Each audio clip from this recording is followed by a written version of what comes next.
Ya itulah nikmatin Bu. Nikmatin saja dengan joget-joget aja. Ngomong-ngomong soal makan gratis sama susu gratis nih, itu kira-kira susunya susu apa ya? Takutnya yang dikasih itu susu basi gitu. Apalagi zaman gini ya, makan gratis. Apa gak kasihan dengan rakyat, Pak? Mikir. Kalian digaji pakai duit rakyat. Kalian dibayar pakai pajak keringat rakyat. Assalamualaikum warahmatullahi wabarakatuh. Kembali lagi di channel Prayoga Muhammad. Ya teman-teman semua, ketika nanti Pak Prabowo sudah menjadi presiden, apa yang akan Pak Prabowo lakukan? Dan bagaimana Pak Prabowo dengan Jokowi? Apakah tetap akan bersatu untuk membangun Indonesia ini? Atau justru mereka saling adu mekanik? Dimana kita tahu ya, superpower dari Pak Jokowi dan juga superpower dari Pak Prabowo. Dimana ketika nanti Pak Prabowo sudah dilantik, berarti superpower tersebut pindah ke Pak Prabowo. Sementara Pak Jokowi hanyalah rakyat biasa, mantan presiden yang tentunya sudah tidak punya kekuasaan lagi. Lalu apakah Pak Prabowo akan tetap bersama dengan Pak Jokowi? Duduk dengan Pak Jokowi dan membangun Indonesia ini dengan Pak Jokowi, atau justru sebaliknya? Ya teman-teman semua, di sini nanti kita akan coba ya lihat, akan ada netizen yang coba mengamati. Dan juga tetap ya, gua masih reaction bagaimana sulitnya beras di Indonesia ini, yang mana emak-emak pada jerit-jerit karena melihat tingginya harga beras dan langkanya beras. Oke teman-teman semua, langsung saja kita ke videonya. Seperti biasa kita berandai-andai lagi, seandainya Pak Prabowo dan Mas Gibran yang benar-benar terpilih menjadi presiden kita, kira-kira 5 tahun ke depan Indonesia seperti apa ya? Jika Prabowo terpilih jadi presiden, maka nantinya bisa dipastikan Jokowi akan cakar-cakaran dengan Prabowo. Gak percaya? Nih, alam bawah sadar Budiman Sujatmiko keceplosan bilang seperti ini. Prabowo belum jadi presiden saja, Budiman Sujatmiko sudah nyeplos begitu. Laganya seperti preman yang baru menang tawuran dan buru-buru menandai wilayah rampasannya. Ini wilayah kami, kamu jangan macam-macam. Semua orang yang berpikiran jernih pasti bisa mencermati arah angin hubungan politik yang dibangun antara Jokowi dan Prabowo. Seorang pakar politik Indonesia asal Jepang, Profesor Jun Hona, mengatakan bahwa hal pertama yang akan dilakukan Prabowo adalah menghapus Jokowi. Begitu masa pemerintahannya dimulai, Prabowo akan mulai mengurangi pengaruh Gibran dan menjauhkan dirinya dari bayang-bayang Jokowi. Jokowi punya birahi besar untuk melanggengkan kekuasaan. Sementara Prabowo memiliki birahi yang tak kalah besar pula untuk berkuasa. Prabowo menganggap dirinya sebagai matahari. Dan di sisi lain, Jokowi juga menganggap dirinya sebagai matahari. Mustahil dalam satu tata surya terdapat 2 matahari. Satu sama lain niscaya akan saling menghancurkan. Dan kalau mau taruhan, aku bertaruh, Jokowi yang akan lebur. Karena selicik apapun muslihat politik Jokowi tidak akan mampu mengalahkan posisi dan sumber daya politik yang dimiliki Prabowo jika nanti terpilih sebagai presiden. Dan begitu Jokowi lebur, kemungkinan Jokowi ingin pulang kembali ke pangkuan Ibu Megawati. Kalau Anda jadi Ibu Megawati, apakah Anda akan menerima kembali Jokowi? Silakan jawab di kolom komentar. Salam demokrasi. Tentunya kewarasan Bu Megawati yang pasti akan menolak Pak Jokowi. Ketika nanti Pak Jokowi ditendang oleh Pak Prabowo dan kembali lagi kepada Megawati, nehi tidak akan diterima. Gue yakin sih ya.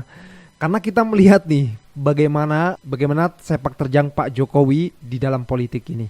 Ya teman-teman semua, apa yang dikatakan oleh Bapak ini benar-benar masuk akal ya. Dan ini fakta yang terjadi saat ini ya. Dan gue pernah dengar ya dari pengamat politik juga mengatakan, biarlah Pak Prabowo menjadi seorang presiden agar Jokowi nanti tahu bagaimana yang akan terjadi ketika Pak Prabowo menjadi presiden. Ya lagi-lagi ya, ini hanya perkiraan dari seorang pengamat politik.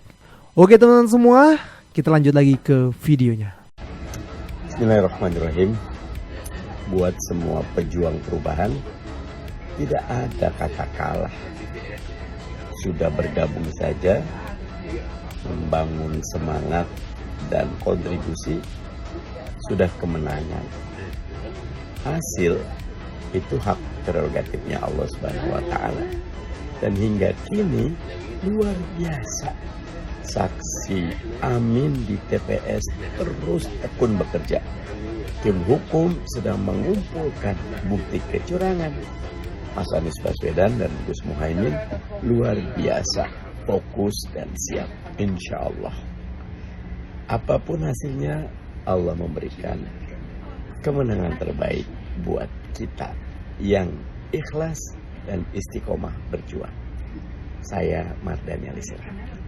Amin. Tetap semangat ya guys, tetap semangat. Jangan pernah menyerah, karena sekalinya kita menyerah maka habislah sudah. Ya, di video selanjutnya ini adalah parodi bagaimana jika seorang Gibran menjadi pemadam kebakaran. Ini dia videonya.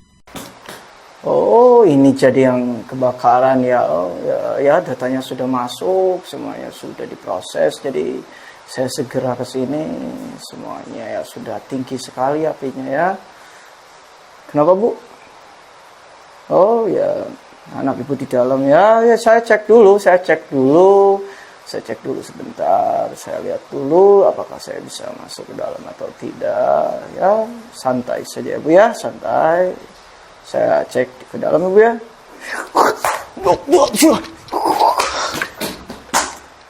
Oh, ini jadi anak Ibu. Waduh. Sudah terbakar semuanya. Sudah ya, di luar saya sudah ngobrol dengan Ibu. Ya katanya ada anaknya di dalam. Sudah ya, selang, ambilkan selang. Waduh, tidak tertangkap. Ambilkan selang saya. Ya, sambil menunggu teman saya mengambil selang. Anda tahu siapa konsultan pemadam saya? Yaitu yang alasan saya berbicaranya itu beda dengan orang-orang biasa ya. Waduh, sudah terbakar sepertinya. Sudah terbakar. Ya, sudahlah ya, santai saja. Datanya sudah masuk, semua sudah diproses ya. Ya, udah saya mandi dulu di hotel ya. Santai saja, saya mandi dulu di hotel ya. Rusak kalau kayak gini ceritanya. Lemot banget sih, capek nunggunya. Yang ada mamanya udah emosi duluan nih. Oke, kita lanjut lagi ke videonya. Segala cara penguasa untuk menjegal Anies Baswedan. Kita bisa lihat ini gengs. Mereka memilih Firly untuk menggantikan Novel Baswedan. Yang kata mereka, Pak Novel pro ke Anies. Makanya Anies gak pernah diperiksa. Dan setelah diganti, Anies pun diperiksa dengan dugaan menerima uang dari Formula E. Tapi sayang, saat Anies diperiksa, mereka tak bisa menunjukkan satupun bukti. Dan akhirnya Anies bebas dari tuduhan. Pada saat diperiksa, Anies mengatakan gini ke KPK. Bila Anda katakan saya ambil uang dari Formula E, tunjukkan. Akhirnya langkah Firly terhenti. Tapi malah yang jadi tersangka ketua KPK-nya, yaitu Firly itu sendiri yang memeriksa Anies. Kalau pendukung 02 mah apapun masalahnya makan gratis solusinya.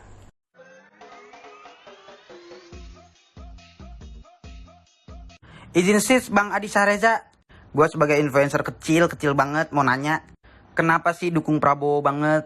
Soalnya yang gue lihat konten-kontennya nih, jadi joget-joget, terus atasnya ada tulisan nih. Nah, tulisan ini tuh menurut gue cuma memancing perdebatan doang gitu, bikin orang-orang berdebat. Padahal tulisan ini tuh nggak ada substansinya, nggak penting-penting amat gitu. Gue udah scroll sampai bawah nih, gue nggak nemu kenapa alasannya lu dukung Prabowo banget. Malah gue nemunya yang video nangis-nangis. Nggak ada yang salah ngedukung 02. Cuman kita nih sebagai followers nih, tolong dong kasih tahu kenapa kita harus pilih Pak Prabowo yang jelas gitu. Supaya kita jadi belajar juga, kita tahu kita harus pilih apa enggak gitu. Kalau bagus kan kita juga bisa pilih. Ini konten cuman terus ada tulisan gitu nyinyir. Itu mah bakal bikin netizen ribut doang. Abang lu gak tahu, dia juga bingung apa alasannya kok milih gitu loh. Bingung dia, makanya cuma bisanya gitu doang. Biasalah itu. Oke, lanjut lagi ya.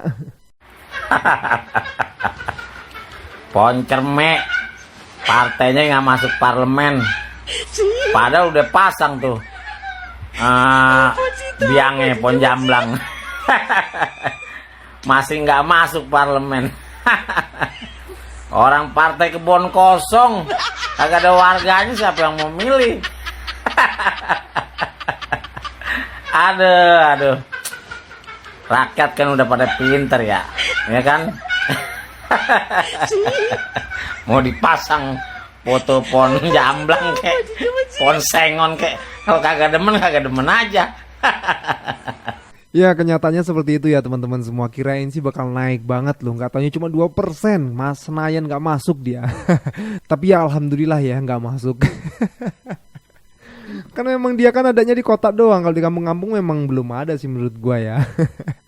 Beda dengan PDI, beda jauh dong, beda. Oke. Nah teman-teman semua, bagaimana dengan mama yang kebingungan sampai ngantri-ngantri panas-panasan nunggu 3 jam untuk mendapatkan beras murah. Beli loh ini, tapi masih aja ngantri, panjang banget lagi. Nah kali ini ada emak-emak yang coba mengomelin ya. Ini dia videonya. Ini beli beras antri begini. Assalamualaikum warahmatullahi wabarakatuh. Salam swastiastu, nama budaya. Salam kebajikan, rahayu. Dinikmatin Bu, dinikmatin saja. Kan sudah Anda pilih, karena dikasih pilihan yang memikirkan rakyat, malah Anda pilih seseorang yang memikirkan gaji pejabat. Ya itulah, nikmatin Bu, nikmatin saja dengan joget-joget aja. Nikmatinlah Bu ya. Apalagi kok sambat sama Pak Lurah. Lah kemarin Pak Lurahnya aja suruh Anda memilih orang yang Anda pilih, yang memikirkan pejabat, bukan memikirkan rakyat. Yang menyejahterakan koruptor, yang tidak membasmi koruptor. Itulah pilihannya ibu-ibu sekalian. Nikmati Bu, saya senang sekarang melihatnya. Senang sekali. Karena apa? Kata Mas Wowo, Indonesia itu tidak boleh Indonesia tidak boleh pinter. Indonesia itu harus tetap menjadi pelayan. Tahu?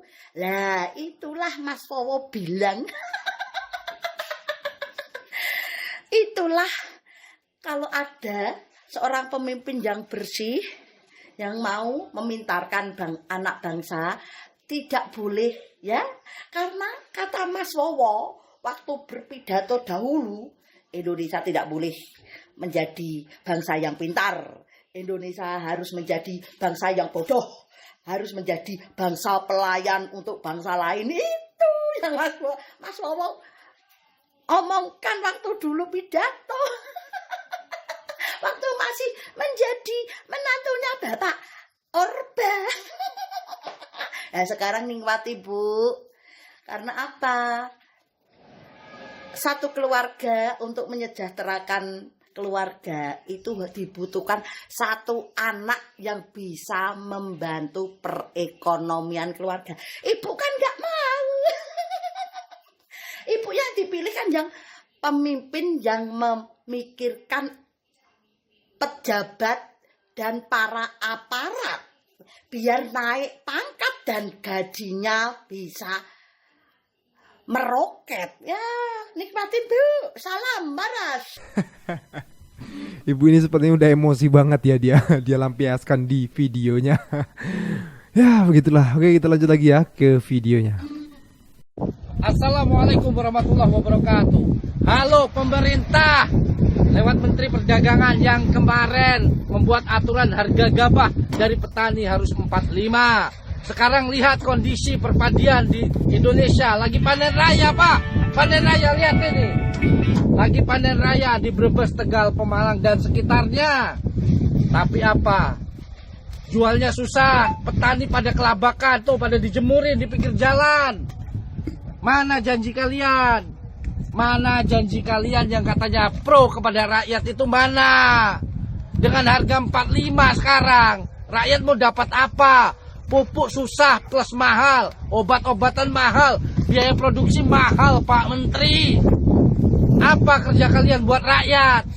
Di saat harga tinggi, kalian impor Vietnam, Thailand, India, Pakistan, beras kalian turunin ratusan ribu ton, bahkan jutaan.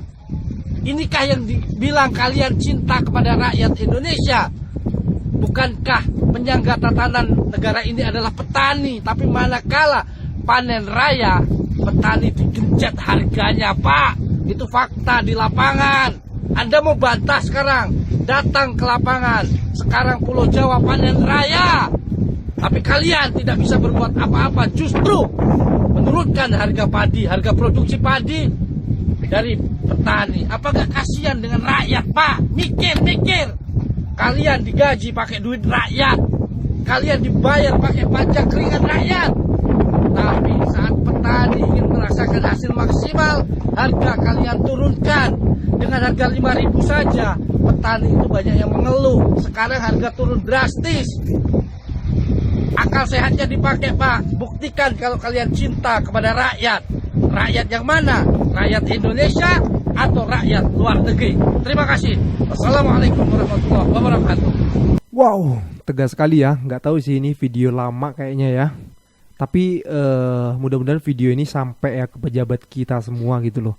Maksudnya yang mana pejabat itu harus mikirin rakyat, bukan malah justru mikirin rakyat luar negeri gitu ya. Ya teman-teman semua, sampai hari ini ya beras masih langka dan juga mahal harganya ya. Mungkin kalau langka masih bisa lah dicari, tapi harganya itu loh yang melambung tinggi dan mahal. Di kampung gue sendiri sini aja sudah sampai 15.000 di pabriknya. Bener sih kalau misalnya di kota bisa nyampe 18 sampai 20.000 ya. Aduh, kasihan sih ya. Belum lagi nanti kalau misalnya orang yang ngontrak itu bayar kontrakan, bayar listrik, sampah, air dan lain-lain sebagainya. Sedangkan gaji UMR, wow, sulit tuh. Harus banyak-banyak bersyukur lah pokoknya ya. Ya oke teman-teman semua, intinya kita jangan pernah menyerah ya. Karena setiap makhluk yang hidup di muka bumi ini pasti akan mendapatkan rezekinya. Yang penting kita banyak-banyak bersyukur. Dan tentunya semua yang telah dilakukan di kehidupan ini pasti akan ada tanggung jawabnya. Tinggal kita tunggu saja siapa yang benar dan siapa yang salah, nanti tanggung jawab di akhirat. Oke teman-teman semua, gue rasa cukup ya. Jangan lupa untuk berikan komentar dan kritikan kalian di bawah ini. Jangan lupa juga untuk like, subscribe channel ini. Sekian dari gue, Prayoga Muhammad. Wassalamualaikum warahmatullahi wabarakatuh.